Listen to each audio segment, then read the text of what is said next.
Hello and welcome to another episode of Socially Anime.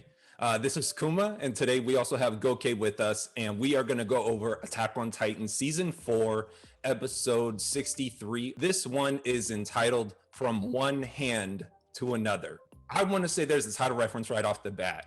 We start out with a letter going from one hand to another. We have Eren, who, thank you, Goke. I will give credit to Goke. Last episode, Kuma, myself, could not somehow identify the man sitting there with the leg missing to be Eren. Goke updated me on that, and we have the passage from one hand to another. He is handing a letter to young Falco and asking him to kind of be the messenger to pass along this letter. My opinion, Eren is running messages back home.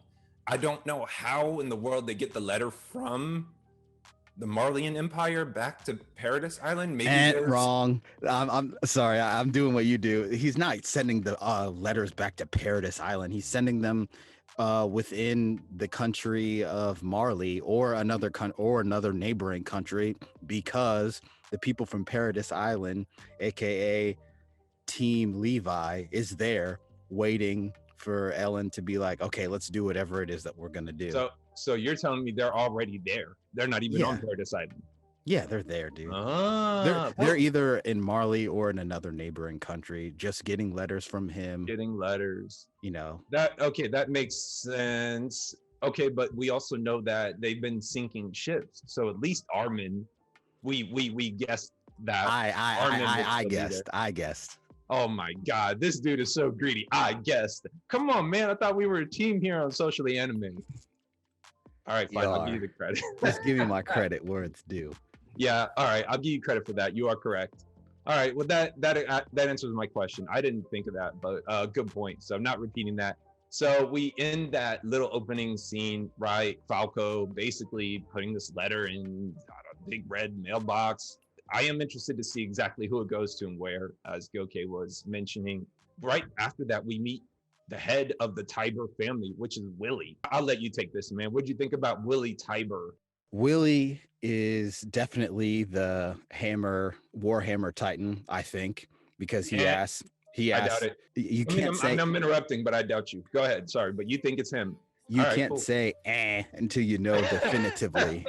But yeah, I definitely think Willie is the Warhammer Titan. And yeah, during the conversation, he's asking, oh yeah, can you tell who the Warhammer Titan is here? And Commander McGath is looking in the room.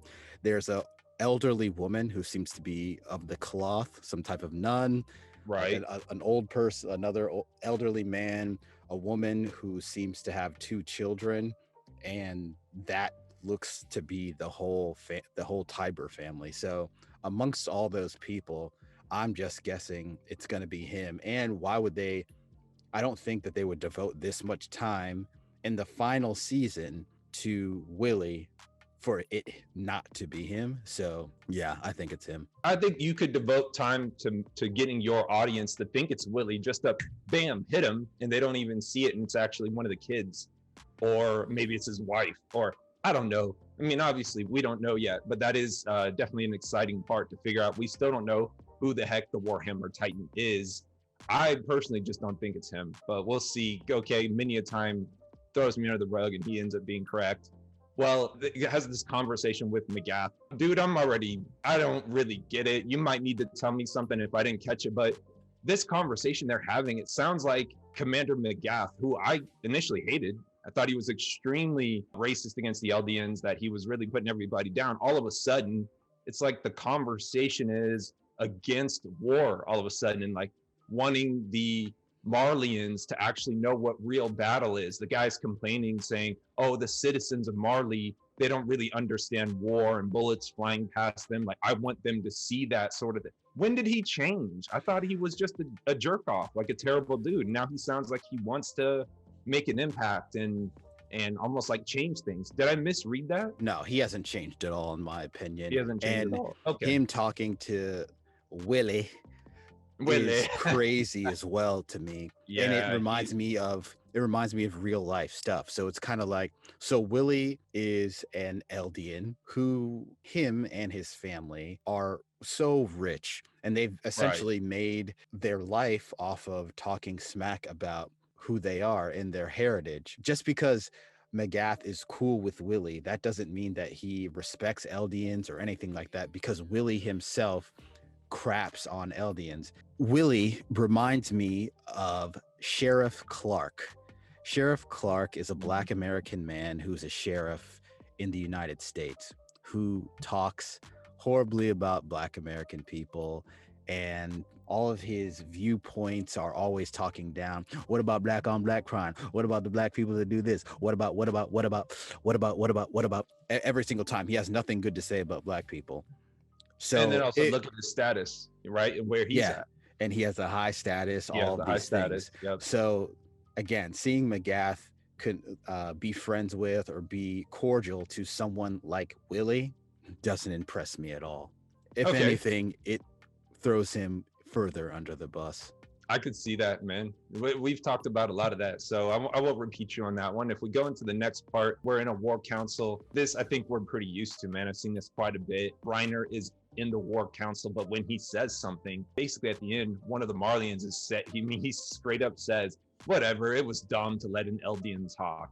It's repetitive. I mean, we've seen the abuse of the Eldians like over and over and over again, but I feel like, again, maybe the author, the creator, is still trying to just make it so extreme that we see it even when it comes to war, and Reiner is actually trying to help the cause. You still have the Marlian guys in charge just being like, it was stupid to let you talk, and yeah, they're using them for war. They can't win a war without them, but it's just so crazy, and it's so hefty on that whole part. Anything about the war council that you saw? Yeah, we already know that they look down on the Eldians in the country of Marley. That's not what's going on here, in my opinion. Okay. What's going on here is they asked Reiner for the layout of Paradis. Right. And he's making everything so incoherent for the Marleyan people that they don't understand. So he's like, you don't make any sense. But Reiner's doing that on purpose, I hope. He's doing that on purpose to throw them off so they're not able to create a plan for attack on Paradis Island, because I hope Reiner and Zeke and all the other guys have their own plan to attack Marley. He's purposefully acting stupid. Reiner's not dumb.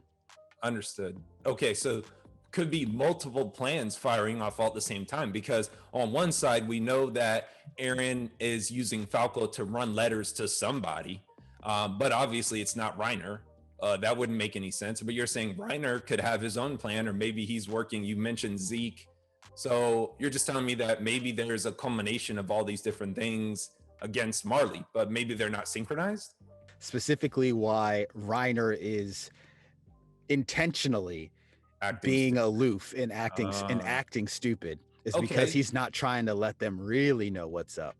Here's my challenge for that. Well, if Reiner wanted to make an impact and overthrow the Marleyan Empire or anything of that nature, why did the dude have a rifle in his mouth like 2 or 3 episodes ago? That has nothing to do with your mental health. He's still a very depressed person who's gone through so much in his life. That has nothing to do with mental health. He's trying to, again, you know what I mean? It's like, if somebody has like a terrible day, a horrible day, they're still going to work, they're still doing this thing, but they're battling their demons when they get home in their alone time. So I personally don't think those two relate.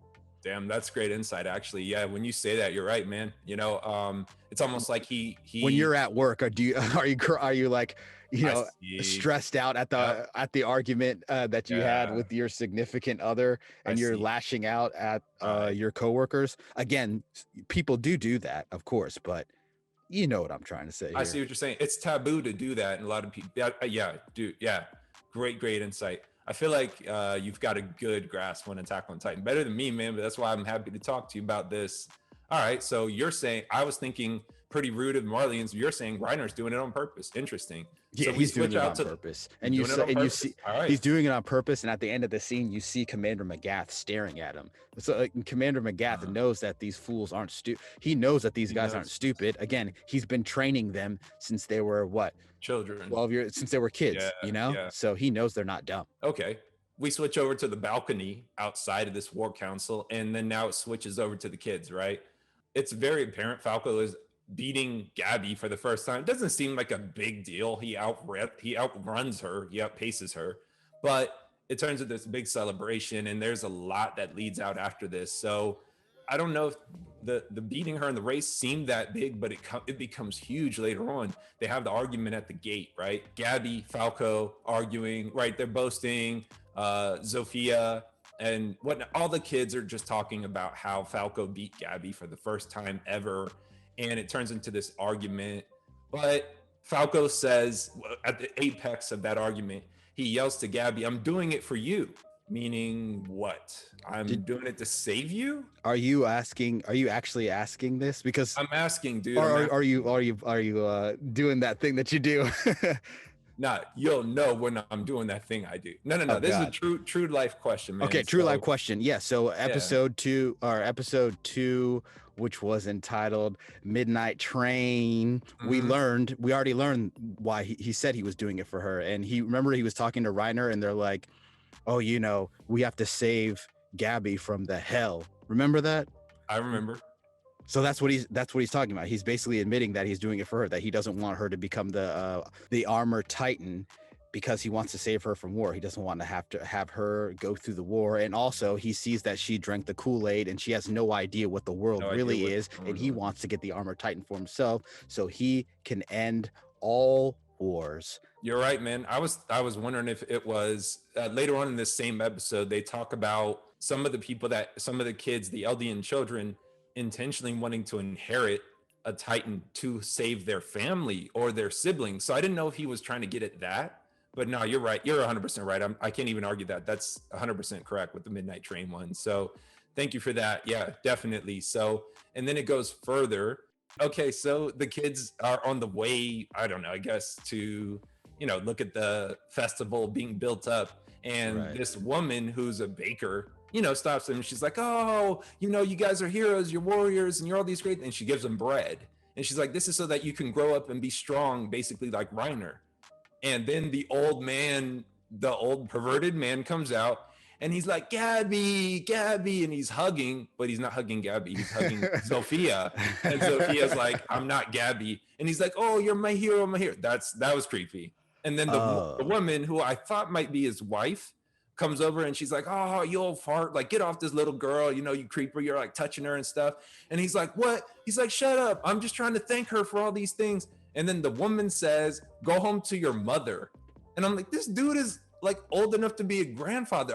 That part was pervy, but then the woman stepped in, so it wasn't pervy. And then she sent him home to his mother, and they were congratulating and all these things. So I don't know, maybe just emphasizing how other Eldians see these young warrior children that are going to inherit the Titans, and that they're like saviors and whatnot. So that might have been like the silly pervy kind of little scene. Did you like that, catch that, or what? Watching other anime like Fire Force and Seven Deadly Sins, that is nothing. Right. Like Seven Deadly Sins, this fool's like sticking his hand down a girl's pants and stuff. That was nothing. That was really nothing. You're right. Yeah, if you compare it, that's definitely PG compared to, like you said, Seven Deadly Sins. It's almost rated R there. So yeah, rated XXX, but yeah, rated XXX. Well, the kids move on, and now they're at the part where they're setting up for the war declaration, right? You're seeing them putting all these benches out. They're talking about VIPs coming in and da-da-da-da-da. And now you have this conversation between the three. Now, at this point, of course, your boy Falco has essentially dipped out. He's not there. And now there's a big and long discussion just about what's going to be happening with this war declaration. What did you think about this part, man? So, yeah, this discussion was pretty... yeah, dude. Yeah, definitely. Exactly. Long exhale. No, yeah. This discussion definitely hit home with me, I guess, because Udo, the kid with the glasses, is like, yo, they're all talking. They're talking about the construction, all that. And he's like, yo, my family came from an internment zone abroad. So his family comes from another country, but they're still, they're Eldian. Yep. And he's like, so I know how awful it is. He's like, if you guys think it's bad here in the country of Marley, you have no idea how bad it is in other country. He said, so their oppression, their like the racism against them is worldwide. And that definitely strikes with me. Again, I'm from the United States. I've been called racial slurs here in the United States, and I lived in Asia for 5 years, and I've been called racial slurs there. So it's kind of like, which is worse? How many crimes It is have you worse. committed, It is man? worse in the United States or whatever. Hey man, how But many crimes do you have on your criminal background? Just being straight up, how many crimes you committed? zero. But how many not people that have you robbed? not even though that matters. But yeah, absolutely. Yeah, you can ask me that. Zero. Yeah, zero. No, I just wanted to know, man. I just wanted to know if you're a really bad person. This fool, no, I mean, just forever. because you have a crime under your belt doesn't mean that you're a bad person at all. But he's asking that to say, yeah, I understand why Kuma is asking that. I can't agree with you more. Exactly that sort of thing. And your boy Udo is laughing it off. He's like, this is not going to change anything. And then Gabby, of course, is arguing with him, and for me, she's falling out of grace even more. And like you said, she already drank the Kool-Aid. She's so drank the Kool-Aid. She's been out for a while, but she's showing it even more. And so she has this unrealistic expectation for what's going to come in the future. Like, oh, we're going to change the way that the world sees Eldians. And I think another big part that they do show in this conversation is the Kool-Aid that's being served all around the world, that Eldians are just being seen and being portrayed in this really terrible way, but actions speak louder than words. They're being run by the Marleyan Empire to kill people in the name of Marley, but yet the Eldians are the ones that are taking the heat for it. And, it's like being a scapegoat. And that really became extremely apparent in this part. And I liked how Udo was the counteracting factor to be able to like, yo, here's the real life story, as Gabby is, on her Kool-Aid high and she's not catching on to anything. And then, of course, Zofia is just on the outside. She's like, whatever, this is how I am. I'm not even really in this conversation. She reminds me of Annie a little bit, kind of like that. Yeah. Violent nature, but really quiet, really shut in. So yeah, I definitely saw that. And then like another thing, this definitely ties back to real life too, because Gabby says, we're going to show them that, we're not devils. And he's like, how are we going to do that? And she's like, smile. Yeah. I'm like, what? And that goes back again. I know that the world is very big, but I'm from the United States. So 9 times out of 10, or a lot of the time, I'm pulling from where I'm from. So, that's where I'm pulling from. Right. Just pull up your pants and you won't get, and this won't happen to you. Right. Well, if you didn't dress like the goal post is always going to move.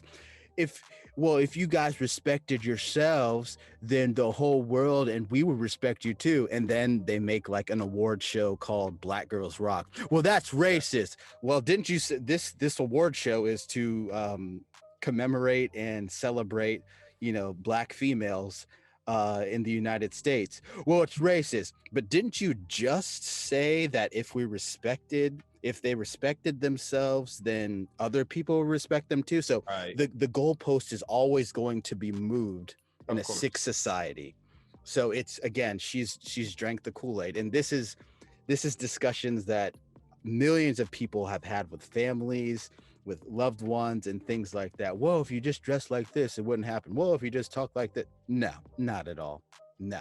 Well, let me piggyback on that right off the bat. And I will say, as ironic as this part may seem, today is actually Martin Luther King Jr. It's a holiday. Myself and Goke, we are not working today, obviously, because we are. I'm going to be working. Okay, well, this guy, he can't put down the work because he makes them dollar bills. I take off this day, and there's a lot more that I could say about it.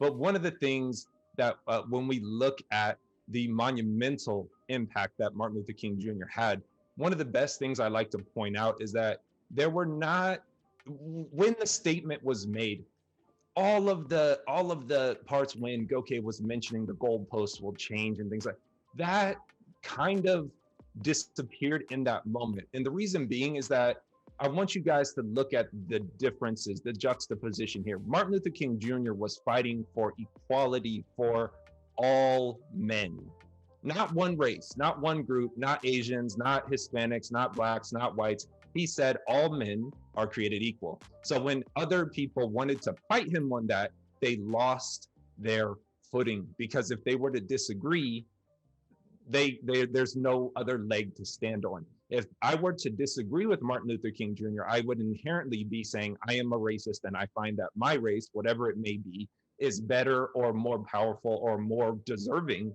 than any other. And this to me is such an interesting part of Attack on Titan as well, because the argument being made, everything is against the Eldians, but the bigger question of this whole thing is, are they not able to really just get to the point of pointing out that at some point we are all equal? So it's ironic and yet so uplifting to me that it just so happens to be MLK Day. Everybody here it can elate and enjoy and understand the fact that we only do better when we understand that we all are created equal and we all have wonderful traits that we can go forward with. So to jump right back into it, we are transitioning from that part where we've got the young kids discussing what's going to come through with this war declaration. And now it's time for the big boys to talk, right? Now we're back to the discussion part 2 between your favorite character, good old Willie. Willie and good old Willie and Commander McGath. They're talking again. Well, this one's a little bit different. Okay, so the military transition to Commander McGath. I'm confused. I thought he was the commander. I thought he already had the military. What? The only thing that throws me off is that later on in that same conversation, I believe McGath says something like, Willie says to McGath, well, like, you know, the military is yours now. And McGath is like, no, the military is for Marley. And, you know, you're still in charge. And Willie responds, well, I'm just the guy at the wheel. So did he not relinquish total control? Man, Attack on Titan is confusing sometimes, man, but I give them credit. I love it when they can outdo my brain and my thought process, but I'm a little lost on this one. This conversation between McGath and Willie. Willie. Don't one pronounce of them says, H. Is there an H in there? yeah. It's fine. So one of them's like, oh, a large scale demolition is required. Yeah, that's what I was thinking, dude. So I'm thinking that whatever festival is going on and they're gathering all the people from all over the world, tomorrow they're gonna kill them all. Because again, this country has been we all know that this country has been conquering different other countries all over the world, right? And honorary Marleyan, our honorary Aryan. So essentially Marley is, the way that Kuma and I are seeing it, is similar to Hitler and the Nazis. So when they say that they are having this festival, I find it very, very suspicious. I could see that. The things that I noticed hardcore, so I was going to go into that too. Large scale demolition. He follows it up and says, McGath says, some pillars still function. So he's talking to Willie. Willie seems to me really just weak in this conversation. It's almost like he's breaking down. He's talking about the weight of holding the power of House Tiber on his shoulders and all of that. So to me, it seems like he's crumbling, right? And McGath is go ahead, dude. No. Go. I'm sorry. And no, you're good, man. So it sounds to me like he's saying, you know, this is crumbling. Well, what are you symbolically referring to? And then at the end, he says, you know, the house is basically full of rats anyways. So I'm going, okay, large scale demolition, pillars. Okay, is this a coup d'etat? Is he overthrowing all of Marley? He's been complaining about it. You said that McGath may just be acting a certain way, but I'm wondering, is this a coup d'etat? It's not a coup d'etat because we don't. Who's in power? He's already stated there would have to be someone else in power to have a coup d'etat. He's literally talking with the person who is in power. There's two parts of the Marley country from what we've seen so far. There's the military power, and then there's the rich family Tiber. Right. We have both leaders of these two factions of the country sitting down in one place and speaking, conspiring on whatever goal they're about to do. So this definitely isn't a coup d'etat. And going back to what you were saying earlier about, I don't think Willie is the holder of the Warhammer Titan. Dude, this guy clearly is the holder of the Warhammer Titan. You see how like distraught he's becoming, talking like all the weight is on me. Oh, he's definitely the Warhammer Titan. And also it's interesting, McGath does know that something is going on for sure, because you just said everyone says there's rats in the house anyway, and then the very next scene is my boy Falco talking to Aaron, and Falco doesn't even know he's a rat, running them letters. I didn't think about it that way. I thought some other people, that's a great point. That transition right there. I love it. So yeah, we're back there. He's doing it again. Aaron is like thanking Falco. Hey man, appreciate you running these letters for me, so on and so forth. Okay. Dude named Jaeger comes over. Falco's like, oh, I'm dipping out. He dips out. This dude Jaeger sits down. He's like, don't keep asking Falco to do favors for you. You're going to regret it, so on and so forth. Aaron is going by the name Krueger. Are you seeing what I'm seeing? Okay, help me out here, man. But I started getting giddy, and I'm thinking, okay, is Jaeger the father from season 3, where you know what I'm saying, dude? The brother takes the sister outside the gates. They get beat up. The brother who is Aaron's dad. Who's Aaron's dad? So is this dude Jaeger? Is this technically his grandfather? But then Zeke, it is his grandfather. So it is his grandfather. Okay, so then who are Zeke's grandparents that he came back from the war and he was like, oh, grandma, grandpa, right? Did he get into a different family? Yeah. Why would? Yeah, I'm guessing that I'm guessing that they took him out of that family because he showed loyalty to the country by ratting out his parents who were grooming him to be the savior, and then they put him in another family, in a Marleyan family. So because he's an honorary Marleyan. No, you don't think so? Just another. Oh, you're right, because it was in the LDN. Yeah, it was in the internment camp. You're right. You're definitely right, dude. I had to look this up. I'm not gonna act like I'm a SME. Do you know or recognize the name Krueger? So ever since Aaron and Falco have been talking to each other, Aaron has been going by the name Krueger, and when he introduces himself to his granddad, he calls himself Krueger. Krueger is the original Attack Titan. Remember when Grisher Jaeger was a child, he took his sister out of the wall or whatever, and even Jaeger is talking about that, and that's what got his daughter killed. Well, during that whole fiasco, Grisher got beat the heck up by 2 men. One of them was Krueger, who was a spy. He was an LDN spy posing as a Marleyan, and he was a part of the LDN restorationists. So later on down the line, when Grisher, Jaeger's dad, was an adult, and that he got found out and all that stuff, he and his wife are on at the end of the earth or whatever, at the end of Marley. His wife gets kicked down, they turn her into a Titan, and he runs away. But Krueger saves Grisher, and Krueger's first name is Aaron. So Grisha, I was saying Grisher the whole time. Grisha named his second son after Krueger, Aaron Krueger. So Aaron's been going by Krueger, and I don't know if he must have, obviously he has his dad's memories and he has Aaron Krueger's memories as well, because they both were a part of the Attack Titan. So yeah, he knows exactly, he should by now know that he's talking to his granddad for sure. And I think they both had like green eyes too. But go on. I was gonna say, I was trying to look for identifying factors between them. Now we go into the dinner. So this is the fancy black tie event, basically the gathering the day before the war declaration, quote unquote war declaration, as we, look at it. And so this is where you've got all these different people there. You've got the 4 kids. So even though they're like, they're supercharged, they're above so many others, they're inheriting Titans and so on and so forth. And yet at this dinner, they're just like the waiting staff. That I thought was pretty interesting, again, to kind of slap you back down and be like, doesn't matter that they might be the armored Titan.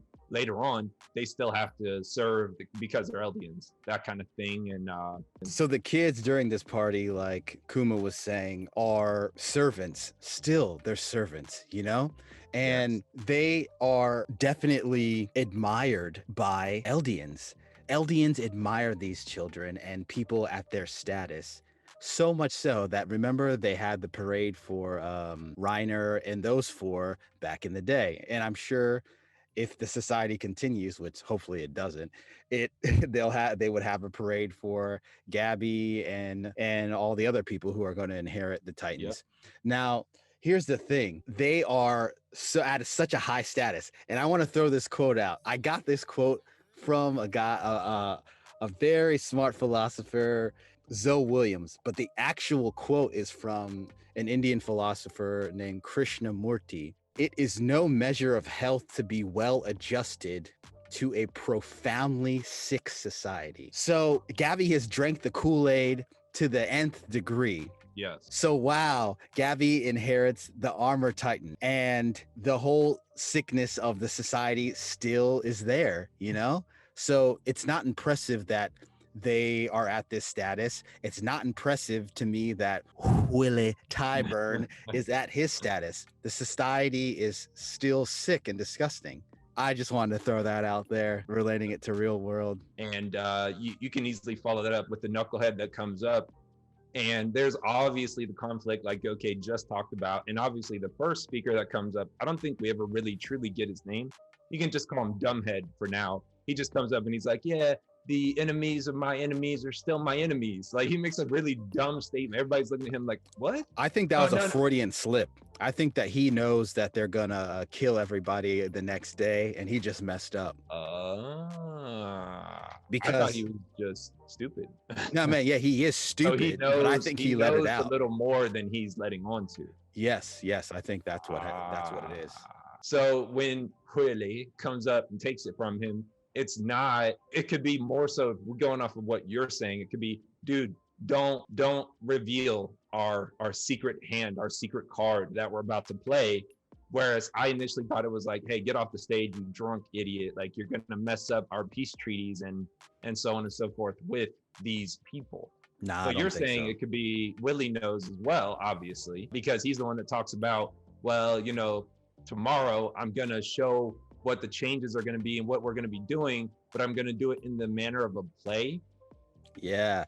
Dude, I don't know what's going to happen. I don't know what's going to happen. I can't freaking wait. So I want to talk a little bit more about the dinner party just for a second, relate to real life.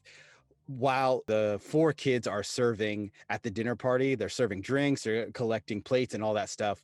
Kuma had mentioned it before that they bumped into an Easterner, an Asian person, assumingly obviously Japanese because they're wearing a kimono, but you know, maybe not. Udo gets thrown off his game because somebody says something terrible to him.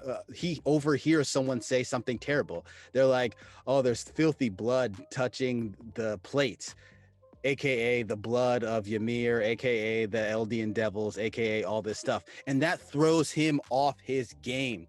Again, if you actually like anime, if you actually like watching entertainment, if you actually like watching these things, these aren't just like made up stories, even though they are. They pull from real life. They pull from real things that happen to people, dude. You could be on your game. You could be, again, these kids are doing a fantastic job. Udo's killing the game, collecting all the drinks, pouring the drinks and all that. And this racist comment messes him up. So much so that he bumps into the East Asian dignitary and spills wine on her kimono.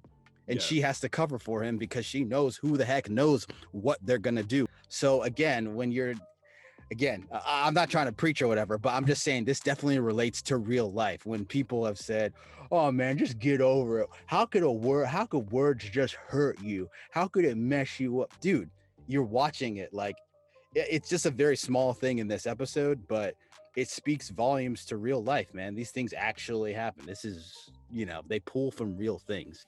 And I'm not just talking about America. Obviously, you know, there's hundreds of other countries that have these disparities as well. But I'm just, you know, I'm just saying you could even relate it to one of those countries, wherever you're from. And if at any point any viewers or listeners or anybody that's watching Attack on Titan, they might say, man, how come Kuma and Goke are slamming this down my throat? Oh, we're not slamming it down anybody's throat. If anything, Attack on Titan has been repeatedly and repetitively showing us this disparity in maltreatment and racism and so on and so forth, that we've been waiting years to get to the end of this interesting story. This is why we are sitting here doing Attack on Titan season 4. Go ahead. Yeah, man. Don't blame us. Like, why are you guys always, dude? I didn't write it. Hajime Isayama wrote it. Hajime Isayama is the creator of Attack on Titan, not me. I didn't do this. He's been making this. He made this manga. He made this story for years. So it ain't me. I'm just like, it's actually resonating with us because he relates it to real life so well. Life. Exactly. And he's not from our, obviously he's not from Kuma and I's country. He's not from Japan, but he wrote a story that the whole world can relate to. Exactly. If you really look at it and just not be like, wow, the Armored Titan is tight. He's so dope, man. That's lit. No, there's more. There's a lot more to this. There is a lot more, and that's what leads to us loving Attack on Titan and so many of our favorite animes that are so well layered. And so kudos again and congrats to having such great anime in our lifetime. We had a chance to watch these and really break them down. It's so fun. So thank you for that, Goke, for showing that. And we move on to this festival, right? So next morning, Gabby wakes up. She doesn't know what's going on. All of a sudden, there's this huge festival. And again, it's really apparent that they don't know what the heck a festival is. They're eating ice cream and there's dudes all around the place. Oh my God. That was so dope. It looked like he'd never had ice cream ever. Ever. He was double fisting Gabby's mouth, like, look at this thing, look at that thing. Oh my God. Wonderland and Marvelous and no. I don't believe none of that bullcrap. To me, this is a disaster set up. They are trying to soften us up so that next episode they can destroy everything that we thought. Because literally, what are all the kids doing? Right? Mainly Gabby is who they focus on, but all the kids are enjoying it. Like, oh, we should have a festival every day, and I love this and did it. But who comes in? Your boy, Reiner. And he's the one that, as the credits are rolling, he's dragging Gabby out, right? And the look on his face is not, oh, I'm really excited for this festival and what's going to happen tomorrow. And no. Reiner has that look on his face that he's had since season 4 started. Since season 1. Since season 1. Yeah, definitely. All of Attack on Titan. And I think he is a great teaser that, yeah, we have a festival and we've got all these booths out and they're selling candy and cakes, but it's all just a front, and something, in my opinion, is about to go down. That's what I think. And they show that right after the nice little credits, right? We have the coming together of the 3 parts. Now, Falco, right? They're getting ready, they're getting ready to do this war declaration, quote unquote war declaration, and everything like that. Falco comes up to get Reiner, and it's like, yeah, you got enough time. Yeah, go ahead and get him. Falco takes Reiner down this dark stairway, and lo and behold, your boy Eren is sitting in there. And if you are smarter than me, or not, if you are as dumb as I was without Goke, then this would have been the shocker for you, that's Eren. But because I have Goke was able to recognize this 2 episodes ago. But if you didn't recognize it yet, big reveal, that is actually Eren. We kind of already knew this, but now I want to know, what do you think about this little trifecta coming together, right? Falco brings Reiner down to speak with Eren. What the hell are they going to talk about? What is about to go down? What is your opinion, dude? I got no idea, man. There's too many things going on right now to where I don't know what's going on, because I wholeheartedly think that Willie, I'm sorry, people. I'm sorry, dude. I'm sorry I keep saying like that. Willie. But I wholeheartedly think that Willie and McGath have decided that they're just going to kill all of these dignitaries that are visiting. But at the same time, it's like, what are Eren and the people of Paradis going to do the next day? So maybe Eren is going to be like, yo, man, this is it. This is your time to get on the right side of history. I don't know. Oh, Let oh, me- yeah, it's that night. Oh yeah, so the festival is that night. I'm sorry. It Yeah. is that. Let me get on my soapbox real quick. You remember at least 1 or 2 podcasts ago, you and I love to battle with this. When Onyx is here, we do the same thing, is seeing who might predict what goes on next, being correct. I don't know if I'm right, but I want to give myself tons of credit for this really quickly, because I was talking many a time about this parallel other universe kind of connection between the 3 stories of Eren, Reiner, and Falco, and how the name of this episode is From One Hand to Another. To me, that is extremely apparent in this part. What am I saying? The lives of Reiner, Eren, and Falco are pretty much stupidly similar. Even though they're so drastically different, they're stupidly similar. Reiner is growing up wanting to be the hero, but he's bottom of his class. He's doing it to protect his family and do the right thing for the way that he sees it. But he sucks. He's not that good. And then real life hits him and he's dealing with a bunch of crap, right? He also inherited a Titan, did he not? The armored Titan. How is that any different from Eren? Eren grows up also just kind of like your regular average everyday wait, but now his mother gets eaten by a Titan. He wants to do right by saving everybody in Paradise Island. At this point, he doesn't even know it's Paradise Island, but his whole drive and direction in life is, I want to help. I want to protect other people. Like, I lost my mom. I don't know where my dad is. I'm trying to do the right thing. He inherits a Titan. So he's like this naive hero, just like Reiner was. And how is Falco different from either one of those 2 parallels? Falco is the same as both Reiner and Eren in Kuma's world. Falco wants to do the right thing. He also sucks. He's bottom of his class, just like Eren, just like Reiner, but he wants to do the right thing. And he is what? On his way to potentially inheriting a Titan, possibly. And when they say from one hand to another, dude, the whole episode radiated with that. From one hand to another. Not only the physical letter going from Eren's hand to Falco's hand, but almost passing the baton. Is he kind of not? The same thing, Reiner passing the baton to Falco from a different angle, but really kind of wanting the same thing. When you were talking about him talking to Falco on the midnight train, we got to do what's right. We got to save Gabby from this terrible future that's coming. They're passing, to me, from one hand to the other. You have McGath passing the black book to Willie from one hand to the other. All of this episode is giving me chills. I could be 1,000,000% wrong, but I saw that at the end of the episode when Reiner, Eren, and Falco come into the room. It's like 3 different copies of the same person. I basically just give them a trait called heroic naivete. They don't really know what the truth is, and they end up getting smacked in the face with it later on in life. Eren is dealing with finding out the truth that he ran into when he was a young man. Reiner ran into the truth when he was growing up and he was thrown onto Paradise Island. Falco is about to run into the truth. He's been that character. So I'm on my high horse right now. It's just too similar in my world, man. Kuma, thank you. I think that pretty much wraps everything up, wouldn't you say? We want to thank everybody for listening. Drop us a like if you liked anything we had to say, and leave a comment below answering this question. What do you think is going to happen the next episode? Be sure to check us out on Facebook. Our Facebook page name is Socially Anime. We will see you next episode.